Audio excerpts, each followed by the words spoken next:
எல்ல வெள்ளாய பாதையில் நடந்த பேருந்து விபத்து குறித்து தான் மிகவும் அதிர்ச்சியும் வருத்தமும் அடைந்துள்ளதாக முன்னாள் ஜனாதிபதி மஹிந்த ராஜபக்ச கூறியுள்ளார்.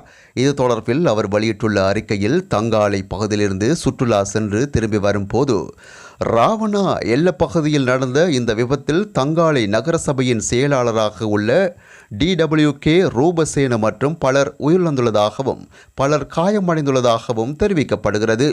முழு நாட்டு மக்களையும் சோகத்தில் ஆழ்த்திய இந்த விபத்து எனது கிராமமான தங்காலையில் உள்ள அனைவருக்கும் மிகவும் வருத்தமளிக்கிறது என்பதை நான் அறிவேன்.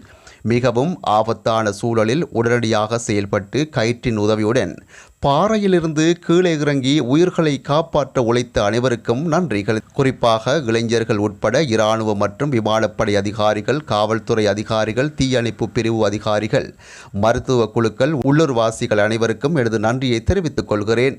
இந்த சந்தர்ப்பத்தில் பதுளை பொது வைத்தியசாலையில் அவசர சிகிச்சை பிரிவின் தலைவர் வைத்தியர் பாலித்த ராஜபக்ச மற்றும் மருத்துவ ஊழியர்களையும் நான் நினைவு கூறுகிறேன்.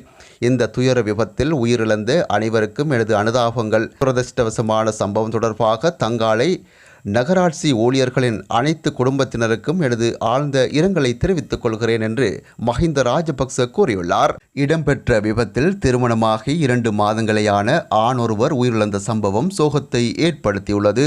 தங்காலை வலய கல்வி அலுவலகத்தில் பணியாற்றும் ஊழியர் ஒருவரே இவ்வாறு உயிரிழந்துள்ளார்.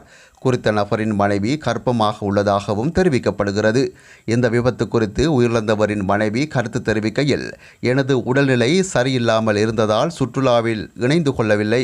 மற்ற அனைவரும் சென்றதால் என் கணவரும் சென்றிருந்தார். என் கணவர் கடைசியாக ராவண எல்ல அருவிக்கு அருகில் வைத்து எனக்கு தொலைபேசி அழைப்பை ஏற்படுத்தியிருந்தார். அதனால் அவர் 2 மணி நேரத்தில் வீட்டுக்கு வந்து விடுவார் என்று நினைத்தேன். ஆனால் அவர் வரவில்லை.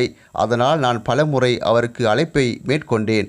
ஆனால் அவருடைய தொலைபேசி இயங்கவில்லை. பின்னர் தான் விபத்து தொடர்பிலான செய்தியை கேள்வியுற்றேன். இந்த துக்கத்தை நான் எப்படி தாங்கிக் கொள்ள முடியும் என கூறியுள்ளார்.